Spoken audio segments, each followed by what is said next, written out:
Janasena party ఆవిర్భావ వేదికగా పవన్ కళ్యాణ్ చేసిన వ్యాఖ్యలకు టీడీపీ నుంచి కౌంటర్లు వస్తున్నాయి. తన పార్టీ నిలబడడంతో పాటు 4 దశాబ్దాల పార్టీని కూడా నిలబెట్టాము అంటూ పవన్ చేసిన వ్యాఖ్యలు ఇప్పుడు మంటలు రేపుతున్నాయి.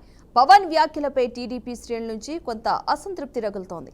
అంటే పవన్ లేకపోతే తాము గెలవలేమా అనే వాదన వినిపిస్తున్నారు. టీడీపీ లేకుండా అన్ని సీట్లలో వాళ్ళు గెలవగలిగేవారా, భారీ స్థాయిలో మెజార్టీ వచ్చేవా అని ప్రశ్నిస్తున్నారు. ఇలాంటి క్రమంలో హోంమంత్రి వంగల్పూడి అనిత చేసిన ట్వీట్స్ చర్చకు దారితీశాయి.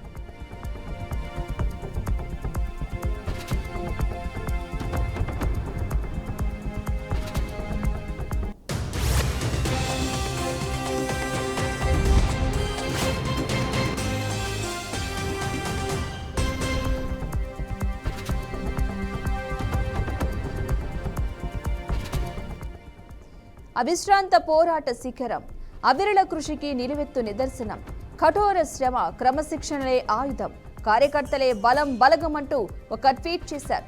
47 ఏళ్ల క్రితం ఎమ్మెల్యేగా మొదలైన మహానాయకుడి ప్రస్థానం తెలుగుదేశం పార్టీ ఆవిర్భావంతో మరో మలుపు తీసుకుంది. పార్టీని తిరుగులేని శక్తిగా మార్చే క్రమంలో ఎదురైన అవమానాలను ఆభరణాలుగా మలుచుకుని, సంక్షోభాలను సానుకూల అవకాశాలుగా మార్చుకుని మంత్రిగా, ముఖ్యమంత్రిగా చేసిన పోరాటాలు రాష్ట్ర చరిత్ర గతిని మార్చిన మైలురాళ్లు అంటూ ట్వీట్ చేశారు. 50 ఏళ్ల రాజకీయ జీవితం ఎంతో మందికి ఆదర్శం, నాయకత్వం స్ఫూర్తిదాయకం.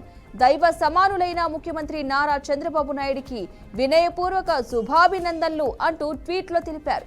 హోంమంత్రి అనిత చేసిన ఈ ట్వీట్స్ ఇప్పుడు చర్చకు దారితీశాయి. పవన్ కు కౌంటర్ గాని టీడీపీ దాన్ని నడిపిస్తున్న చంద్రబాబు బలం చాణక్యంపై ట్వీట్స్ చేశారనే వాదనలు బలంగా వినిపిస్తున్నాయి.